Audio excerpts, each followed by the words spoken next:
ẹ ló ọlọ́run nǹkan ọjọ́ mẹ́ta sà nǹkan àsán adẹ̀kú àlàjá ọdún njàre mo mọ̀ nídìí nǹkan lọ́rin ni n mọ̀ nídìí èṣe n kò lè náà lọ́ra ẹ̀ ò mọ̀ fẹ́ níláyé mo fẹ́ kí n yá mi lé 500 million níbẹ̀ ni njàre èmi náà nílé òun ṣùgbọ́n mi fẹ́ kí n fún mi gbogbo ẹ̀ lẹ́ẹ̀kan kí n kàn yá mi lé 500 million níbẹ̀ at least náà tí n bá ní 500 million náà màá rò mú ṣe kókó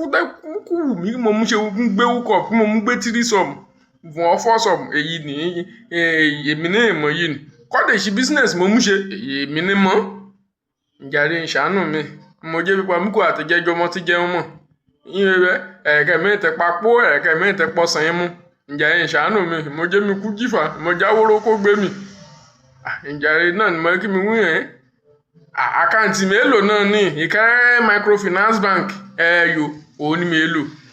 ṣó ní bẹ́ẹ̀ ni njàre ìṣàánú mi mo jẹ́ pípa mú kú mi ibẹ̀ borí mi ṣe rí fe njàre ìṣàánú mi mo ti dóbòdóbòdóbò orí mi ti gbẹ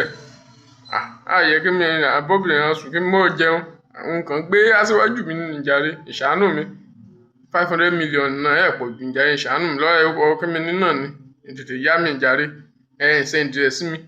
ń ṣeré o.